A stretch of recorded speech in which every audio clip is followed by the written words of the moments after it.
Welcome back, folks, to the College Baseball Show. Yeah, we had some technical difficulties, but we are back. So we did get through that first one. All three of us selected Texas in that first one. We believe that Texas gets through, but now we're going to talk about Oklahoma and Georgia. The matchup is crazy. I mean, we're getting Caden Aoki for Georgia, and we're getting most likely Xander Mercurius for Oklahoma. I'm going to start with you, Zach. This is a different pitching matchup, but Oklahoma's been working out, and they've had pretty good jobs with their bullpen. Sanders been really good, but they're going back-to-back freshmen to start this tournament. Yeah, wild what Skip has been able to do again late in the season, making that kind of change to your rotation. And then huge moment for Xander, right? He's obviously been good out of the bullpen, but he's made a couple starts now and looked really good doing it. They're going to need some efficiency from him, though, today. He's going to have to keep it down, and he's got to make his stuff play up for Oklahoma. It's a really tough job here to go and say, hey, go attack maybe the best offense in the country, that at least the last best one that's here at this tournament. Jason, Xander going up against this Georgia offense, that's a tough ask. Yeah, for me, I think Georgia's going to score. Like I think you're not asking Xander to go up there and throw zeros. I think you're just asking him to get to like the fifth. Yeah, I think that what's really going to determine if Oklahoma comes away with the victories. I mean, I hate to keep harping on it, but it's the first few innings because Aoki, he's an incredible pitcher who has throws 5 different pitches, can pretty much dot anywhere he wants in the zone, but he's not going to overpower you. So like if you can kind of pick your spots and put some good barrels, like you can put some runs on it. I mean, Liberty did this in the regional. I mean, you can find ways to score some runs. So I think it'll be pretty clear early on if like they're on Aoki, and if they're on Aoki, then I think they have a shot. But if they're not, and you're asking Xander to go like 5 of scoreless ball, like good luck. That'd probably be my best way to put it. Yeah, and Caden Aoki has had a tremendous season, right? He's been up and down a little bit, but mostly it's been up. He's had a really good season. He's coming out of the bullpen for this Georgia team. He's got some starts. I like West going to a proven guy like this. He's going, so many starts for USC. He comes over here. He's been a little bit of everything for them. I like him coming in and settle this thing down. But this Oklahoma offense has been scoring as well, Zach. Yeah, it's changed too, right? Like the chaos theory has come into, oh, well, we got power as well. Georgia plays really good infield defense. What does that look like against that chaos offense? I think for Oklahoma, though, it's narrowing down the number of pitches you want to see from Aoki. Don't let him go and use all 5 against you in a single at bat and really throw you off to soft contact. You got to get LaChance going deep. You got to get some of those guys putting it into the gaps to really put the pressure on them early, as Jason said. So yeah, I think you're going to have to see some big at bats from Taki. I think that's the guy who's going to have to step up for Oklahoma if they really want to do some damage here in this one, where you're going to need somebody other than LaChance, because I think that Aoki's going to be smart. He's going to pitch around that guy. I don't think he's going to let him beat him. I think that it's going to have to come down to somebody else. Are there other people in this lineup, Jason, that you think are going to have to do more than Taki? I mean, Taki was going to be the guy I pointed out. I mean, we're quite literally looking at some of these box score data, and you have to go down to the second column. So if you're not aware, like they put effectively the individuals that qualify at the top. Taki doesn't even qualify because he doesn't even have enough at bats, and I think that's just kind of a testament to what Oklahoma has been able to do. And I know I keep harping on this, but I'm going to keep saying it because it's what I know. 3/4 of the way through the season, they basically said, what we're doing is not working and we're going to change it.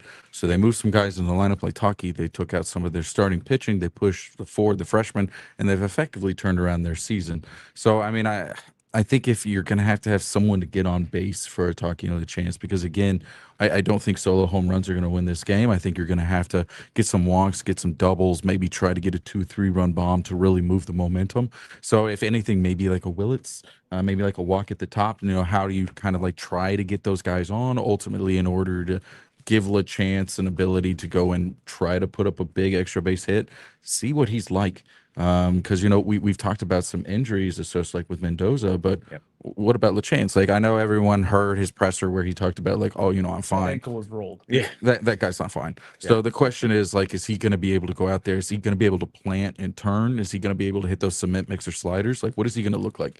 Because if he's not, then you get rid of a lot of total bases in that lineup, and so then it becomes, well, how do you transition that kind of bloop and blast offense into walk bloop bloop, because ultimately that's where they've been at.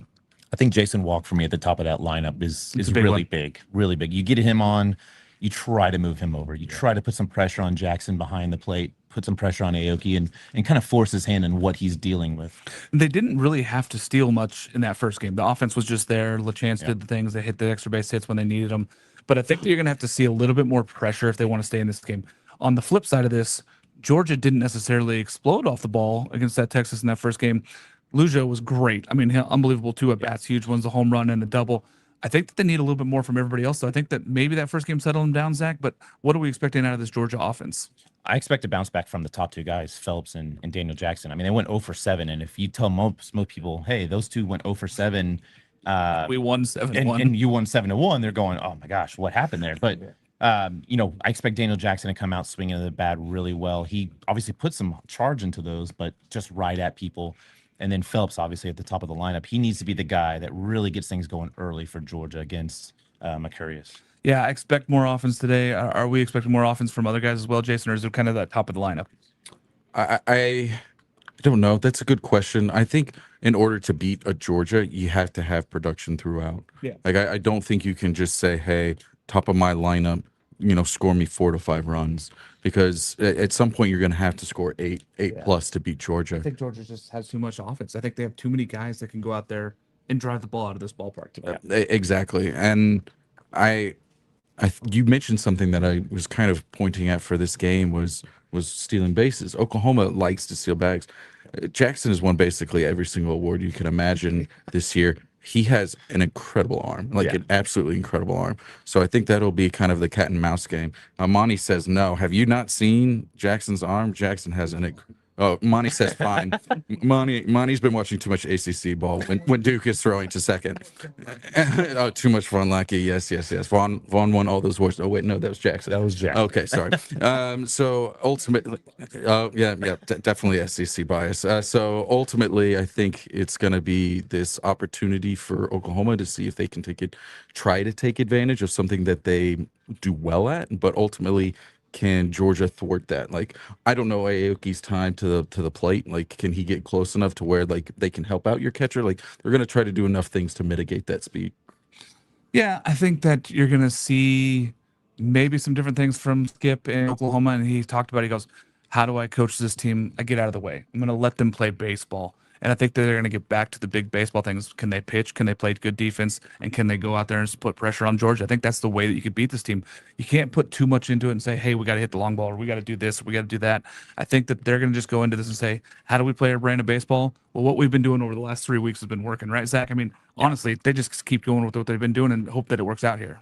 Yeah, it's changing things at this point is not a recipe for success, especially against a team like Georgia, where they still have a Matt Scott behind Aoki. They still have some of these other guys that they can roll out and really change the look and feel of it. So yeah, it's not like they can just go into that pin and be like, oh, we got through Aoki and we're clear. No, that's not the case here. Same with the Georgia. I mean, same on the other side. Oklahoma still has bullets in their pin. They got guys that they're going to be able to throw as well. So this is not like just getting through the starter and you're going to feel okay about yourself.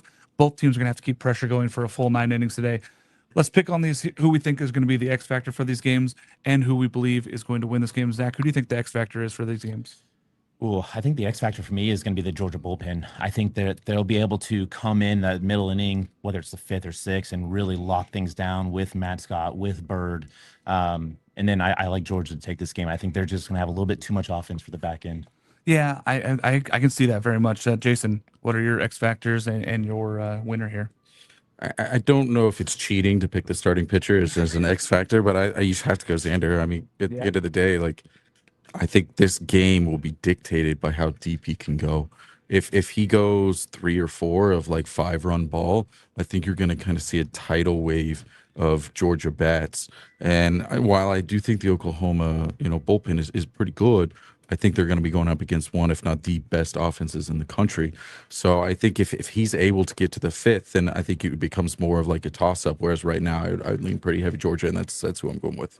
Yeah, it's funny that you went starting pitcher because I was going to go LJ and say whoever comes out of the pen first for Oklahoma might be the biggest part, because if they can stop the bleeding, if something is going wrong, can they stop it and can they turn it over to the next guy and get through that lineup? I think that that's the biggest thing is can Oklahoma's bullpen stop if Georgia does go on a tear early, and they're going to have to turn to LJ, I believe, early in this game if something happens with Xander. But I think that that's the X factor for Oklahoma. I do believe it's all Georgia. I think that this is all Georgia. I picked Georgia to be in the finals. I think this is a very good Georgia team. I think that they're going to be hit the ball today. There doesn't appear to be any wind that's going to be blown in, but it does swap at about 4 o'clock.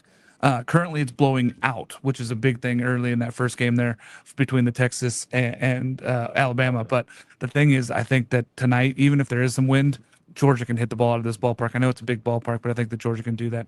Any final thoughts before we head into day 4 of the World Series? Well, we picked all chalk, so you know that there's going to be madness. The games are going to be completely on its head. Just experience that, right? So we'll see Alabama and Georgia on Tuesday. I'm excited. Monty wants to say hello.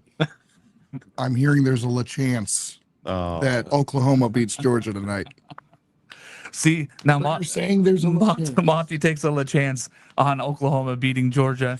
I still think it's all Georgia, but I agree that Oklahoma could make this run. I mean, it is going to come down to those, but I think it's the X factors of the pitching. Any final thoughts as we head into this, Jason, day 4? I mean, to Monty's point, like these are good teams. Good teams. Like it's not that you're like ultimately saying, hey, I don't think they have a chance. It's a chance. It's more of I think these other two teams are so good that in kind of a one game scenario, these feel like the picks.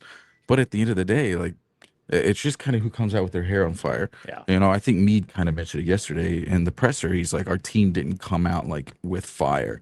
And it's kind of the question is who's going to come out with fire, especially, you know, for Texas and Alabama in this early game. Like the stands aren't full right now. Like both of them don't want to be playing the morning game. Like who's going to come out and say like, screw what happened in the past. This is the game. We want to move forward and push forward immediately. So I think that's what I'm going to be looking forward is just kind of as I keep pointing out those first few innings of both games.